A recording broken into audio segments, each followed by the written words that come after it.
إن الحمد لله نحمده ونستعينه ونستغفره ونعوذ بالله من شرور أنفسنا ومن سيئات أعمالنا من يهده الله فلا مضل له ومن يضلل فلا هادي له وأشهد أن لا إله إلا الله وحده لا شريك له وأشهد أن محمدا عبده ورسوله أما بعد فإن أحسن الكلام كلام الله وخير الهدى هدى محمد صلى الله عليه وسلم وإن شر الأمور محدثاتها وكل محدثة بدعة وكل بدعة ضلالة وكل ضلالة في النار. So we start today a new series of lessons, and our book, the Risala that we have chosen, is Nawaqid Islam. Those things which invalidate or nullify a person's Islam. And this is a short but extremely important treatise in which those things by which a person leaves Islam are made clear, meaning the most important of those affairs. And they have been summarized in 10 issues, in 10 affairs in this treatise. And we are going to rely upon what has been written by Shaykh Muhammad al-Jabiri, hafidhahullah, from the scholars of Medina, and likewise from Shaykh Muhammad Aman al-Jami, rahimahullah. And of the two, Shaykh Muhammad Aman's explanation is brief and short, so we'll always begin with that one first. And then we'll move to Shaykh Muhammad al-Jabiri's explanation, which is also concise, but slightly more detailed. So this is the general pattern that we will follow, insha'Allah ta'ala. So to begin, we'll start with the muqaddimah of Shaykh Muhammad Aman, rahimahullah. And after praising Allah subhanahu wa ta'ala and sending salat and salam upon the Messenger of Allah sallallahu, he says, from the most important of things which a Muslim, which is obligatory upon a Muslim to know, to learn, and to spread amongst the people, is that which is connected to the foundations of his religion and his aqidah.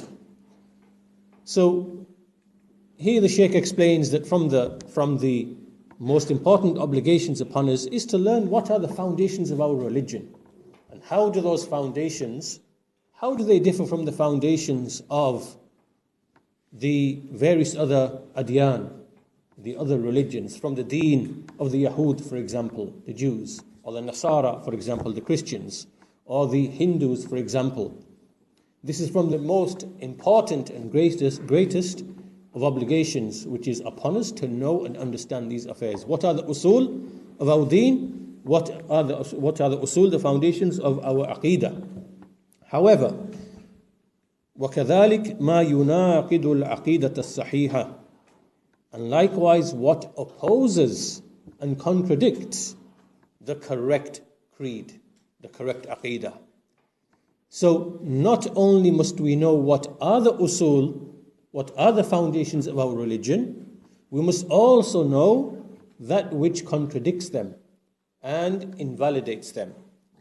And this priority, the priority of this knowledge, meaning that this knowledge is the greatest and foremost type of knowledge that we have to be engaged in and to learn and to know. Where do we learn this from? This priority is given in the Quran and the Sunnah itself, because the texts of the Sharia have come with this emphasis upon these affairs, upon this particular affair. And on the basis of that, we see that the scholars, the people of knowledge, they have explained the principles concerning this, the qawaid, the foundations concerning this field, this subject area, and they have written on this topic. And from the greatest of that which has been written is this Risala by Shaykh al-Islam Muhammad bin Abd al-Wahhab, rahimahullah ta'ala, and he titled this treatise Nawaqid Islam. Nawaqid Islam, that which contradicts or invalidates Islam. And as for where these nawaqid, these nullifiers or invalidators, where they've come from the Quran and the Sunnah. They are derived from the Quran and the Sunnah. And secondly, we see that when you go and look into the books of jurisprudence, the books of fiqh, the books of the Hanafis, the books of the Malikis, the books of the Shafi'is, the books of the Hanbalis, when they look at the issues of fiqh, and in the abwab of fiqh, you see that they deal with, for example, tahara, purification, the prayer times, the prayer details itself, fasting, hajj, marriage, divorce, and they look at all of the various subject areas. Then they dedicate a chapter to do with those things which invalidate Islam. So, for example, they might have a title called Babur Ridda, Bab Hukm al-Murtad, chapter on apostasy, chapter on the ruling of the apostate. And so they include this topic within their books. Now, this topic is only in the books of jurisprudence because it is there and it has a basis in the Quran and the Sunnah itself. Right? So this now is a branch of that which is in the book and the Sunnah. So, after stating this, Shaykh Muhammad Aman, rahimahullah, he says, فَمَعْرِفَةُ نَوَاقِدِ الْعِبَادَةِ مِنْ أَعْظَمِ أَسْبَابِ السَّلَامَةِ مِنَ الْوُقُوعِ فِيمَا يَقْدَحُ فِيهَا أَوْ يُبْطِلُهَا بِالْكُلِّيَّةِ. He says, so therefore, having knowledge of those things which invalidate a person's worship, meaning make your worship to be of no effect, then this is from the greatest of the causes or reasons for having safety, for being safe in your religion, from falling into that which either harms your religion, so it disfigures your religion, or it invalidates it altogether. It invalidates it altogether, removes it altogether. And then the Shaykh gives a good example, a good parable by which we can relate to what is being said. He says, for example, to have knowledge of those things which invalidate your wudu. What are the things which make your wudu to be invalidated? To have knowledge of this is extremely important for a Muslim, because a person who does not know what invalidates his wudu, and then he prays, his wudu could be invalidated. He doesn't know because he's ignorant, and then he prays, and his prayer is actually batil. It's not acceptable to Allah because it missed a condition of acceptability, which is that a person must be upon tahara, must be upon purity. And that's because of his ignorance.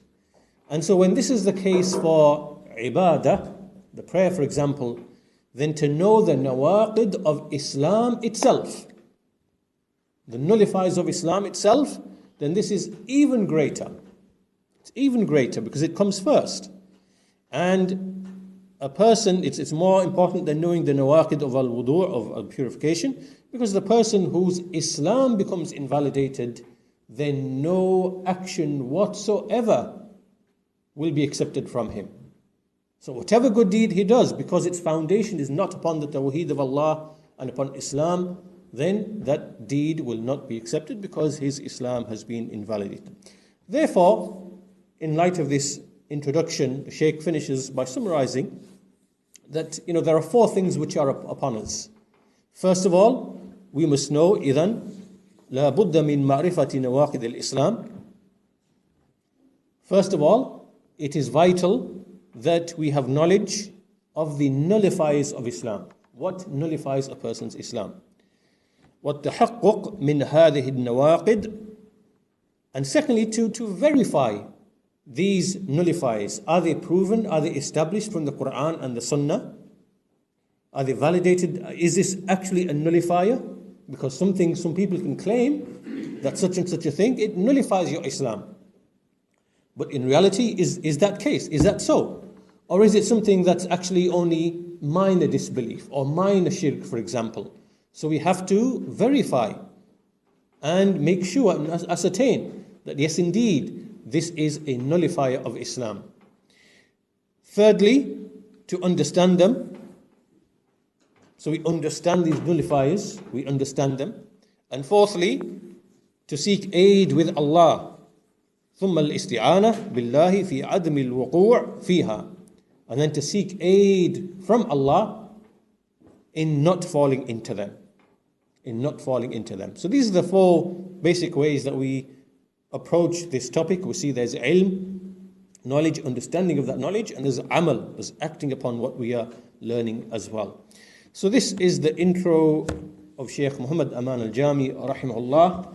And as for the introduction of Shaykh Ubaid al-Jabiri hafidhahullah, it is very short, and there's really only a point or two that we will take from it, inshallah ta'ala. So after beginning with the praise of Allah and testifying that there is none which has a right to be worshipped except Allah, and sending a salat and salam upon the Messenger of Allah sallallahu alaihi wasallam, the Shaykh says to proceed, then indeed the leading scholars of knowledge and iman, the leading scholars of Ahlul Sunnah, the people of the Sunnah and the Jama'ah, starting from the companions of the Prophet sallallahu alaihi wasallam, up until whenever Allah wills. So meaning that this is an ongoing affair, something that will not stop. So from the time of the companions up until, in essence, Yawm al-Qiyamah, prior to Yawm al-Qiyamah, that the people of knowledge in all of this time period, which is obviously the past, from the time of the companions, the present now in our time, and likewise in the future, that they have never restricted themselves in simply speaking about the Sunnah and worship and dealings and behaviors. Right? So in other words, when we look at their da'wah, we look at what they are engaged in, they don't just speak and teach just about ibadah and dealings between the people and suluk, which is behaviors and traits and characteristics. They don't restrict themselves only to this. Rather, alongside teaching this, they would also warn against what invalidates the religion completely, or it negates its perfection. The perfection which is obligatory upon every person to perfect his religion to an obligatory level. This is because in the deen, there's basically three levels. Let's say there's three levels. The first is the actual validity of the religion itself. Is a person's deen valid or not? This is now to do with the validity. Is your deen valid? Is it founded upon the tawheed of Allah, singling Him out in worship, the absence of things which nullify your Islam? This now is the validity. Are you actually in Islam or outside of Islam? Then within Islam, there is an obligatory level of perfection. Every person has to have perfection in his religion, which is wajib. Now this varies from person to person, and Shaykh al-Islam Ibn Taymiyyah explains this in his book Kitab al-Iman. This is what we call Kamalul Iman al-Wajib. Kamalul Iman al-Wajib. There's an obligatory level of perfection. And this means that whatever is in the limits of your knowledge of that which is wajib and that which is unlawful for you to do, then you must bring all of that. Right? And this will vary from person to person. Not every person has the same level of knowledge. There are some people who don't know that certain things, for example, may be unlawful, or certain things, for example, might be obligatory. They don't have that knowledge. But when that knowledge comes to them, it now becomes wajib upon them to complete their religion by acting upon those wajibat or keeping away from those muharramat, those things which are unlawful. So there are certain things, and then after this there is the recommended level of perfection. A level of perfection which is mustahab, kamalul mustahab, which means those things which a person, if you leave them, they don't, make your religion deficient, they don't make you sinful, they don't mean that you have fallen short. It means that if you do them, you will get rewarded, your religion will be more complete, more perfect. And if you don't do them, then your religion is still wajib, is perfect in the wajib sense, because you brought all of those things. So these are the three levels. Now, when we are speaking about things which oppose the deen, then the scholars of Islam, they explain either those things which completely nullify Islam from its very beginning, from its very foundations, or those things which actually make a person's deen to be deficient and fall short of that which is obligatory for him to the perfection which is obligatory. So we see that the scholars from the time of the Sahaba, in this time of ours, and likewise they will continue, for as long as Allah wills, they will continue explaining these types of affairs. What invalidates a person's deen and what makes his deen to be deficient in a manner that he will be punishable for that, because it's deficient from that which is obligatory for him to bring. Now, when the scholars explain all of this knowledge, they are taking it and they are depending upon the Quran and the Sunnah. This is where it is coming from, the Quran and the Sunnah. Evidence from the Quran and from the Sunnah. And likewise, we see that the scholars, they take from this and they explain it to the people. Now in history, we know historically, we can give a number of examples to show of prominent examples where scholars have been known to stand up for the truth and to defend the truth in a time when the foundations of the religion were basically undermined, or people tried to undermine. So let's give 3 or 4 examples. First example is Abu Bakr as-Siddiq radiyallahu ta'ala anhu. And when the Messenger of Allah when he passed away, there were many of the Arabs, from the desert Arabs, and they were actually upon nifaq, they were upon hypocrisy. Many of these people, they accepted Islam because everybody else in the peninsula had accepted Islam. And so they made a show of accepting Islam, but inwardly really they were concealing disbelief. So when the Messenger of Allah when he passed away, these tribes and these factions, they came out and they thought that they could basically they thought they had strength, and they thought that they could undermine Islam.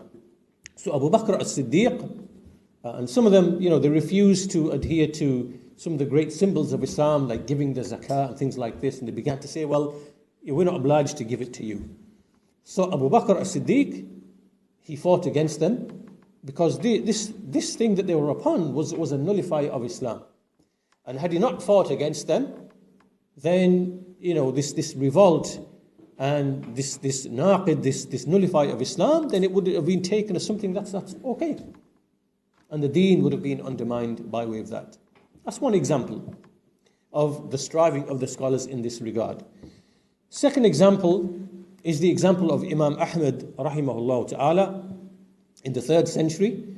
And Imam Ahmad, what happened in the 150 years before him was that there came into Islam this poison of Greek philosophy, of philosophical baggage and concepts, and people began to speak about Allah, His names, His attributes, on the basis of this philosophical baggage, this nonsense.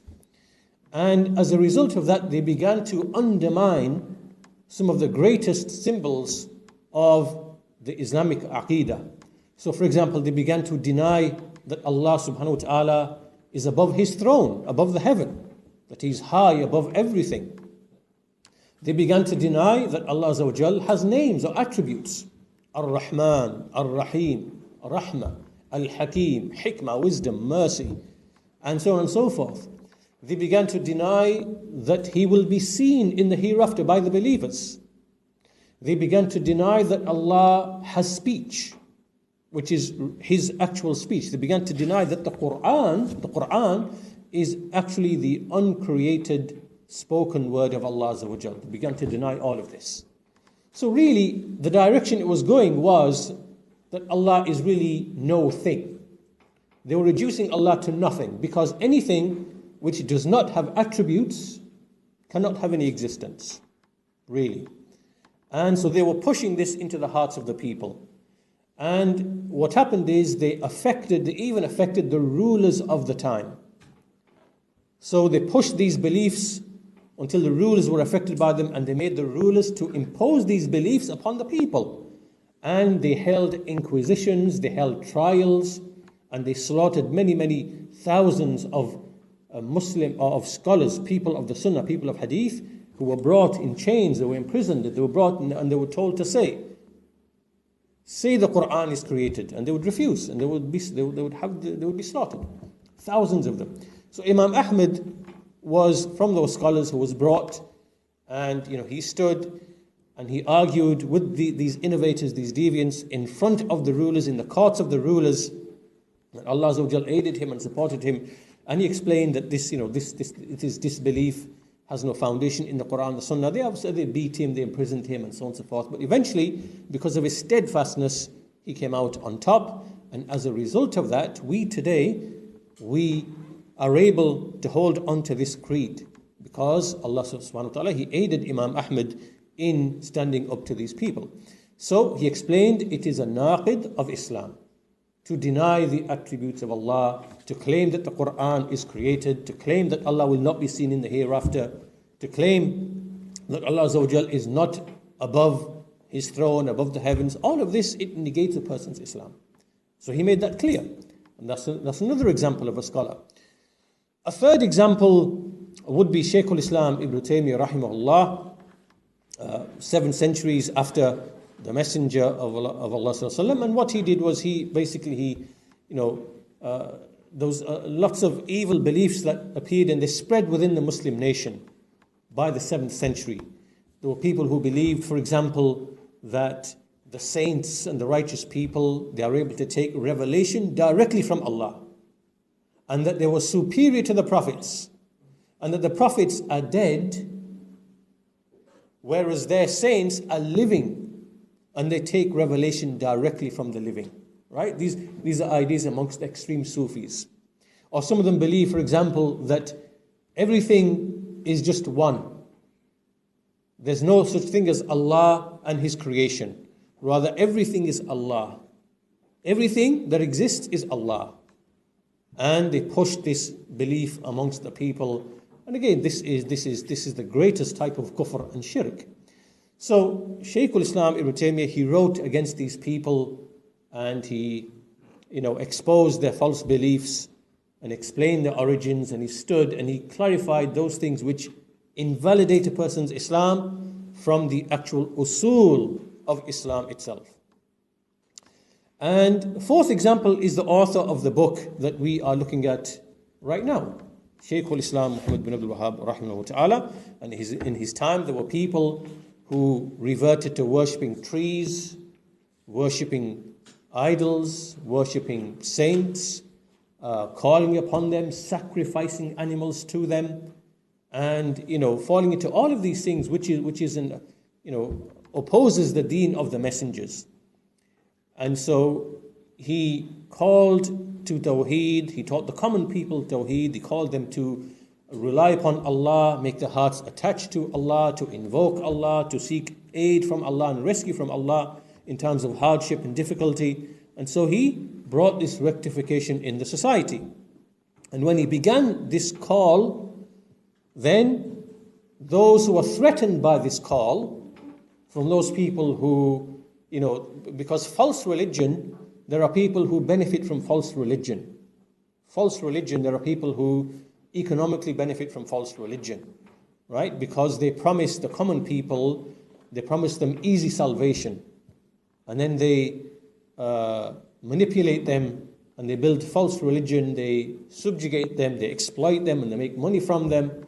Like people when they go, for example, to these tombs and mausoleums, right? And they are told that if you donate money for this wali who's in the grave, or if you sacrifice, then your affairs in this world, they will be kept aright.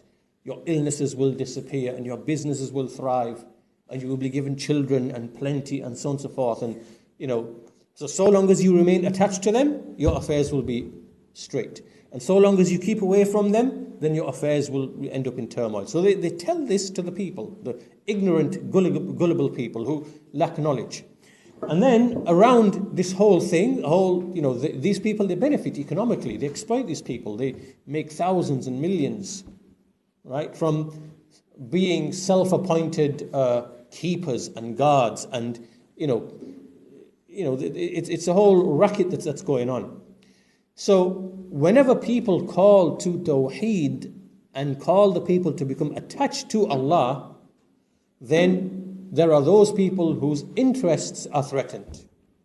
And so in the time, just like the Messenger of Allah with the kuffar of Quraysh, it's the same pattern everywhere. And so when Shaykh al-Islam, when he began to call to this da'wah, he never initiated violence against anyone.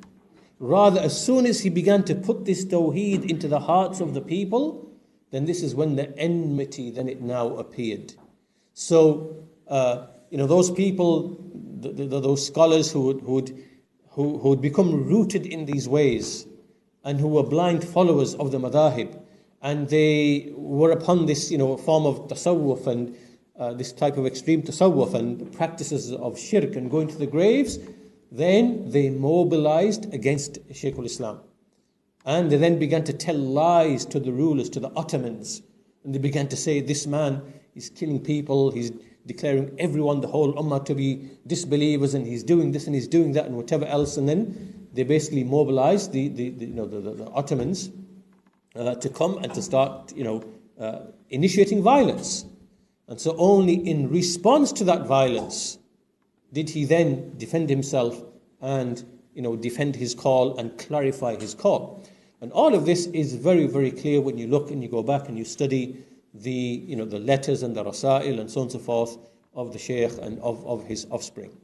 So the point coming to back to the this point from the introduction, the point that we were making then was that from the time of the Sahaba radiallahu anhum to this day of ours, and continuing in the future till whenever Allah wills, there will always be scholars who are clarifying not only the usul, the foundations of our religion that we affirm, but also whatever contradicts and invalidates those usul and those foundations. And I'll give you 4 prominent examples of Abu Bakr as-Siddiq radiallahu anhu, Imam Ahmad rahimahullah, Shaykh al-Islam ibn Taymiyyah rahimahullah, and Shaykh al-Islam Muhammad bin Abd rahimahullah ta'ala.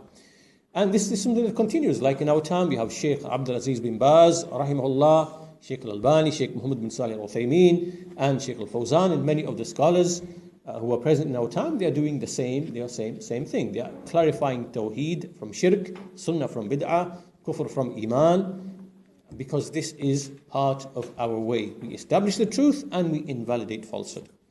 So that's the point that we take from just a 1-page, 2-page introduction from Shaykh Ubaid al-Jabiri hafidhahullah. So beginning with the text now, we start with the text, and Shaykh al-Islam Muhammad bin Abd rahimahullah, he says, we begin the treatise, قال المصنف رحمه الله اعلم أن نواقض الإسلام 10 نواقض. اعلم أن نواقض الإسلام 10 نواقض. Have knowledge.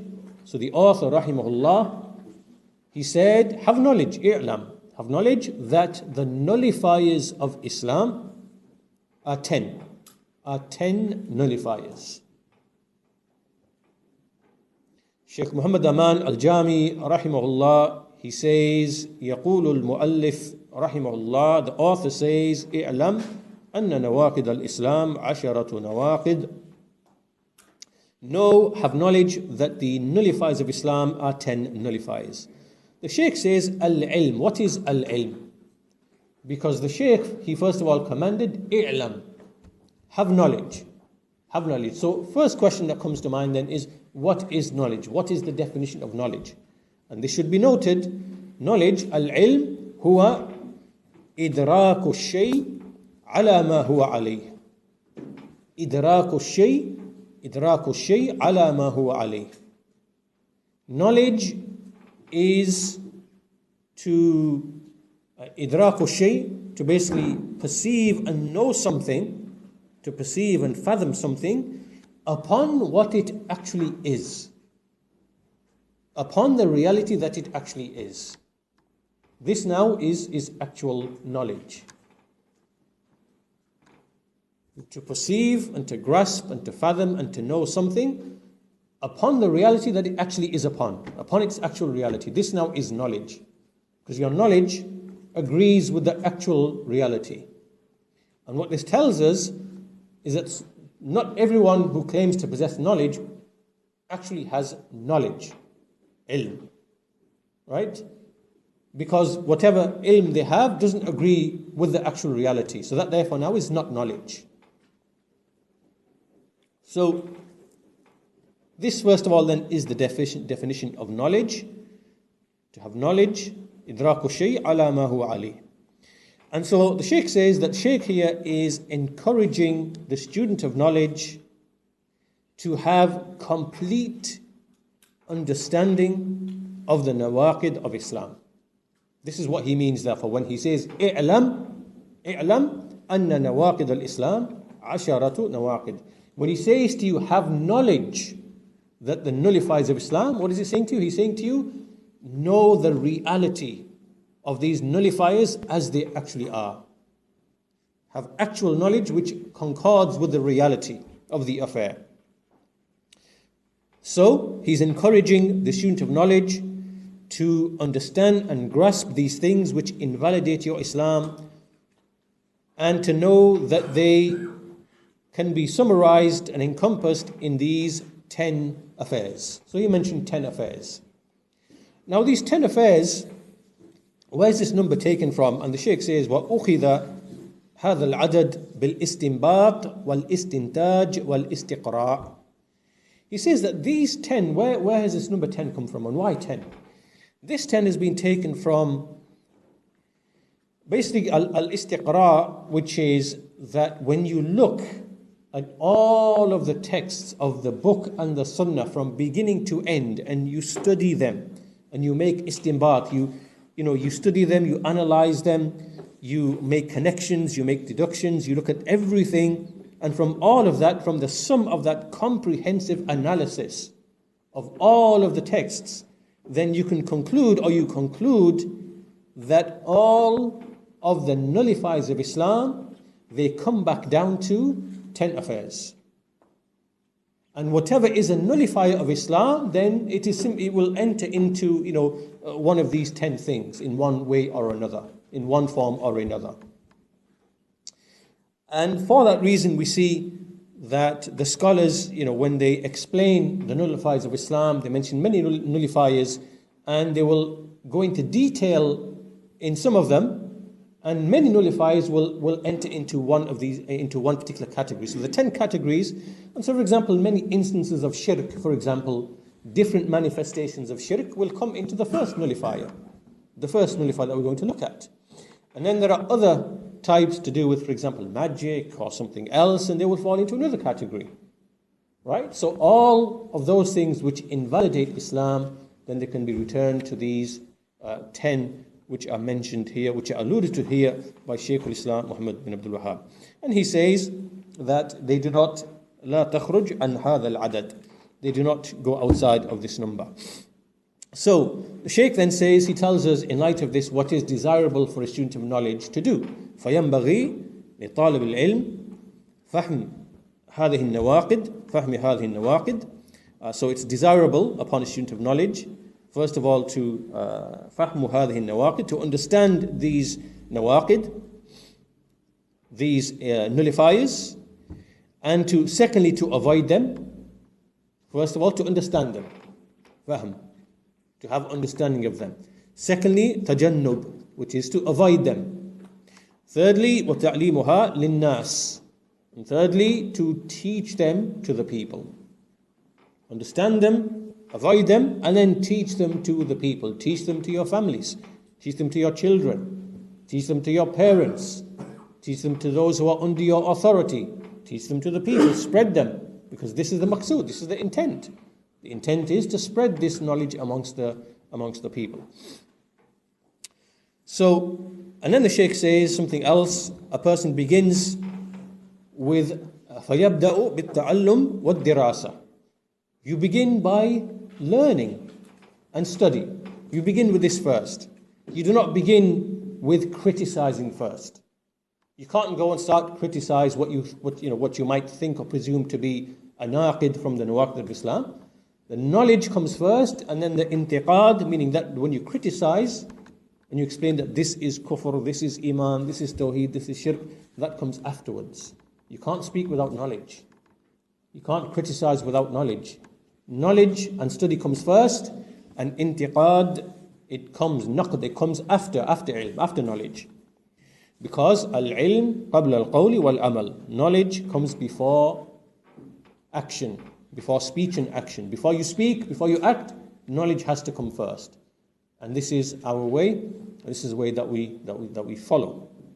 So, اعلم أن نواقض الإسلام عشرة نواقض. Have knowledge that the nullifiers of Islam are 10 nullifiers. Then he says, الناقد الأول, and what we'll do is we'll go through the first naqid from the speech of Shaykh Muhammad Aman, and then we'll go back to the speech of Shaykh Ubaid al-Jabri, حفظه inshallah ta'ala. So the first naqid, الناقد الأول الشرك في عبادة الله. قال تعالى إن الله لا يغفر أن يشرك به ويغفر ما دون ذلك لمن يشاء. The first nullifier, shirk in the worship of Allah, meaning to give partners in worship to Allah, to worship someone else alongside Allah.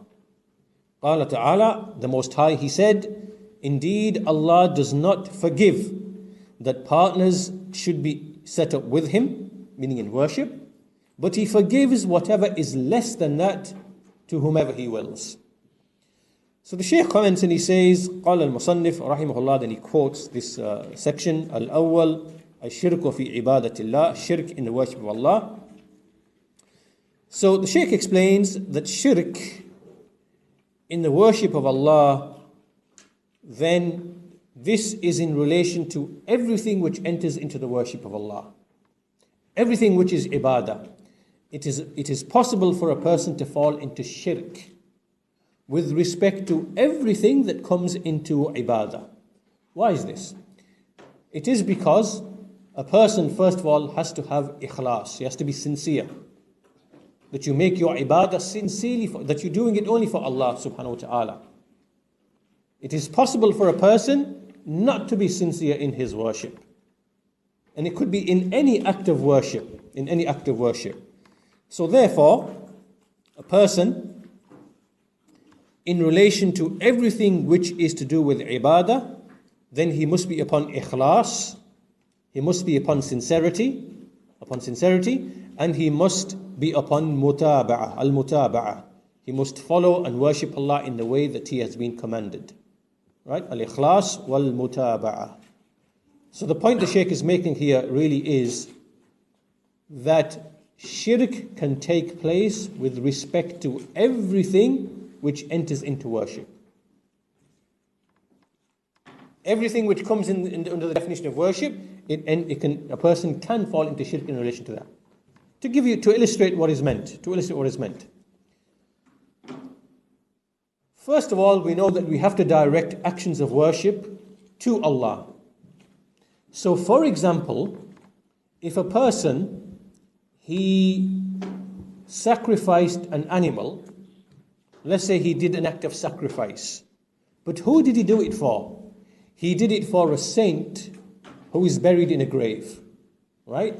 Here now, his action, this act of worship, he has now given it to someone else alongside Allah, right? This now is shirk. It's a major shirk, because he's done an act and he's done an act of worship and he's directed it to other than Allah. This is one level of shirk. But now let's imagine that a person, he actually sacrifices. He's doing a sacrifice, but he's doing it for Allah Azza wa Jal. So let's say he's sacrificing a lamb or a cow or something, or a camel, right? And he's not doing it to other than Allah. He's doing it for Allah. But then he has a motive of wanting to be praised for this action, right? He wants the people to see, look at this guy, he sacrificed a whole cow, how generous this man is, and whatever else, right? This is really what he's thinking inside. The action is for Allah, right? There's no shirk like in the first example, right? Whether in the first example, the guy is taking an animal, he's sacrificing it, and in his heart, he's hoping and fearing in the person who's in the grave because he wants some benefit from him, right? And so he's giving that worship to that person. This is not like this now, right? That is now shirk akbar. This guy, he's sacrificing and he's directing it to Allah. But in his ikhlas, in his sincerity, is he being sincere in doing that? Right? What he's really intending is he's wanting that the people praise him. And he wants to be seen. and praised and heard for this. This now is also shirk. This now is shirk or riya. This is the shirk of riya when you show off. Right? The action is directed to Allah, but he's not sincere in that action. He wants praise from the people rather than be rewarded by Allah. That's his problem here. So this is also shirk, but it's not like the shirk of the first person. So this shows that no matter what action it is in Islam, everything which enters into ibadah, it is possible for a person to fall into shirk in relation to that. Whether it is minor shirk, like in this example, or whether it is major shirk, like in that example. Right? This is what the Shaykh is saying. Al-awwal, so he says, قال المصنف رحمه الله الأول الشرك في عبادة الله في عبادة الله من حيث الإخلاص والمتابعة. In the worship of Allah from the angle of ikhlas, sincerity, and mutaba'ah, following the messenger, and in everything which enters into the obedience to Allah, which is those things which he commanded and those things which he ordered to be kept away from. قال تعالى, قال الله تعالى, he quotes the ayah, إن الله لا يغفر أن يشرك به ويغفر ما دون ذلك لمن يشاء. Indeed, Allah does not forgive that partners are set up with him in worship, but he forgives what is less than that to whomever he wills. Now in this ayah, the Shaykh says, Allah does not forgive the one who associates partners with him. Meaning, the one who dies upon that. لِمَنْ مَاتَ عَلَى الشِّرْكِ الْأَكْبَرِ. For the one who dies upon الشِّرْكَ الْأَكْبَرِ. So whoever dies upon shirk akbar, Allah will not forgive him. Allah will not forgive such a person. But as for the one who repents, even if he is at the end of his life and the soul, when the soul is being removed, the soul hasn't reached the throat, because the soul, as it comes out, at the point at which it reaches the throat here, before that time, as the person is dying, before it reaches this point, before it's taken out, that person can still repent. He can still make tawbah. He can still say, Ashhadu an la ilaha illallah. وَأَشْهَدُ أَنَّ مُحَمَّدٌ رَسُولُ اللَّهِ. He can say that. And, he will be forgiven. His repentance will be accepted.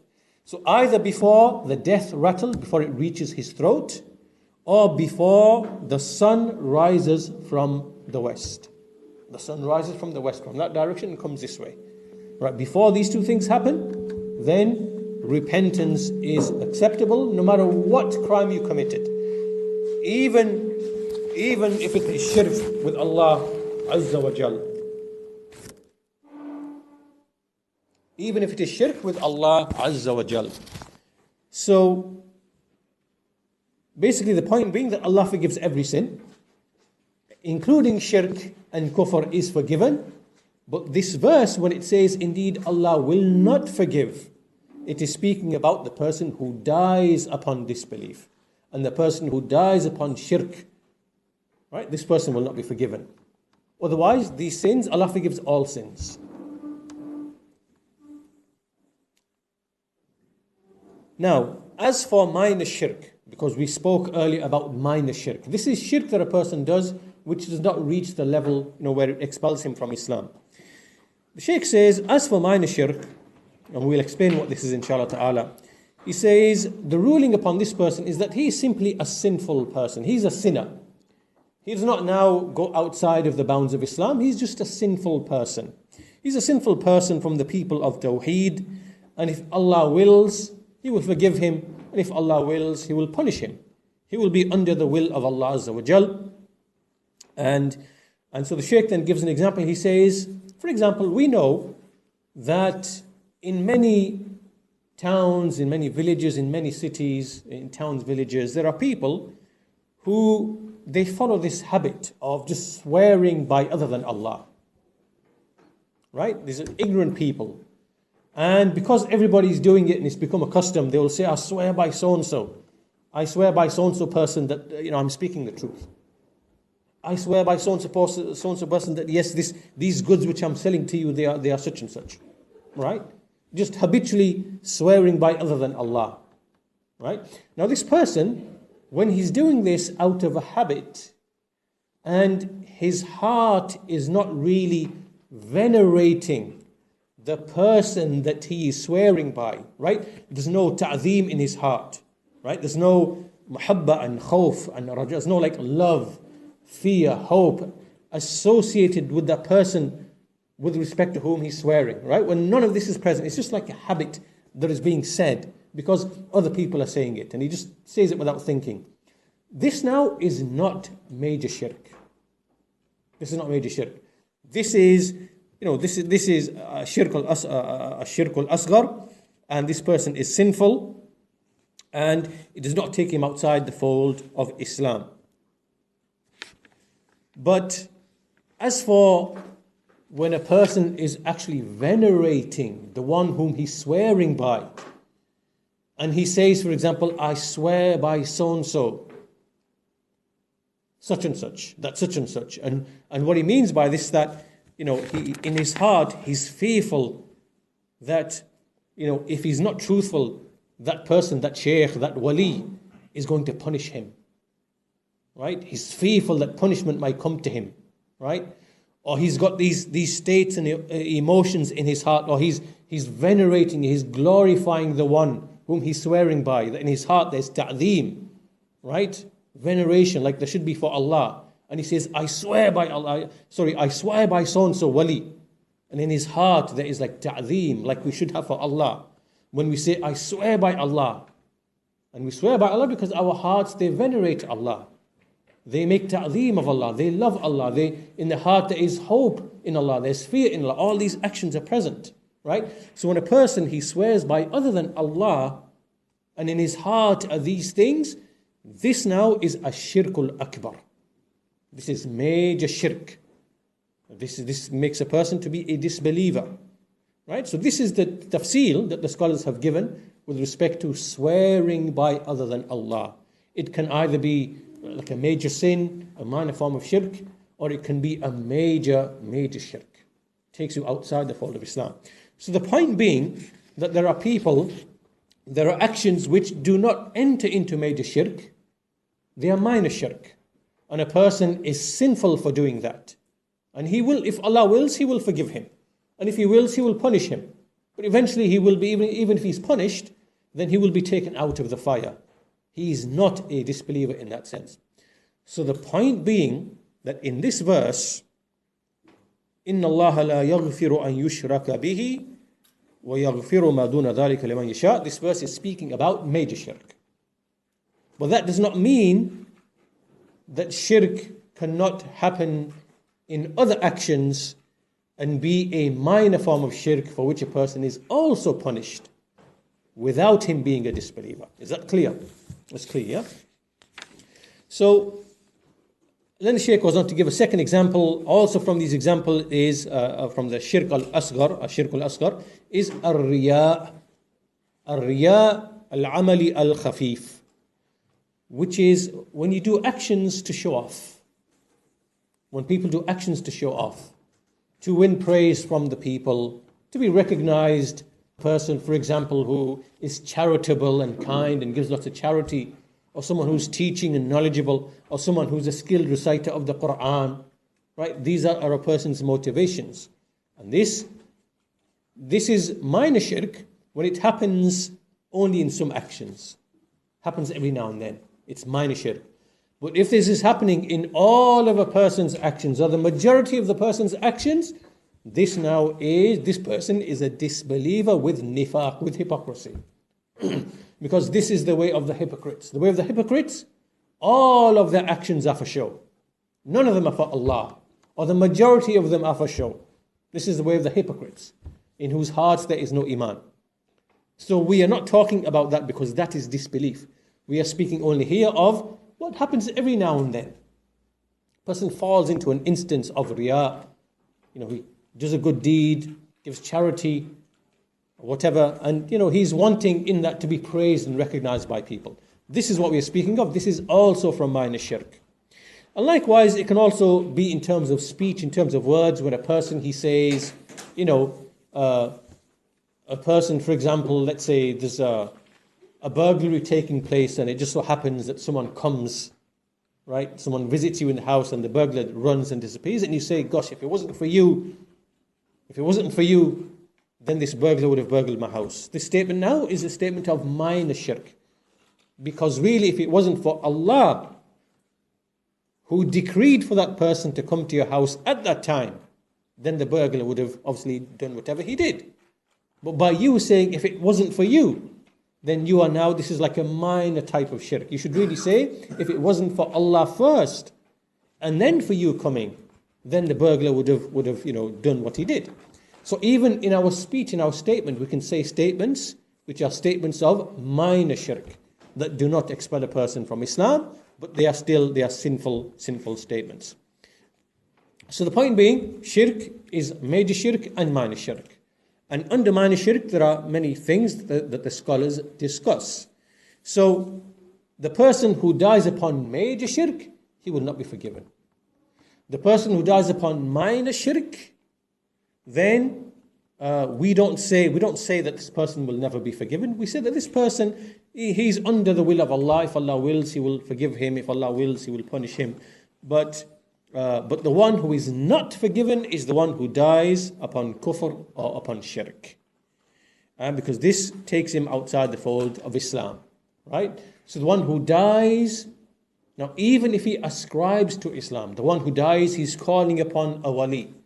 Oh wali so-and-so, save me, help me, aid me. He's making this dua, this isti'ana to other than Allah. And he dies upon this.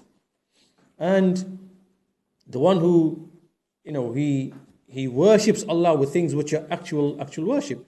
This is the person who will die as a non-Muslim and he will not be forgiven. And such a person should not be, we don't make istighfar for him and Allah will not forgive him because he died upon that which cannot be forgiven by Allah Azza wa Jal. So whether the Shaykh gives examples of types of major shirk, al-istighatha bighayrillah, to seek rescue from other than Allah, to humble oneself to other than Allah, to give the shirk of muhabba, to have like such attachment in the heart, love, that should only be given to Allah. You have this type of attachment to other than Allah. Or shirkut tashri' of legislation, where someone believes that other than Allah's legislation is superior or better or more befitting and so on and so forth, things like that. And all of these such people who fall into this type of shirk, then they die as disbelievers and forgiveness is not sought for them and Allah will not forgive them. And so this brings us to, inshallah, we'll stop at this point because we have just a little section left to go through. We'll conclude that next week, inshallah. Also, we'll conclude our first lesson here on the first nullify of Islam. And we'll take this up, inshallah ta'ala, in the next lesson. Walhamdulillahi Rabbil Alameen. Wa sallallahu ala nabiyyina Muhammad wa ala alihi wa sahbihi ajma'een.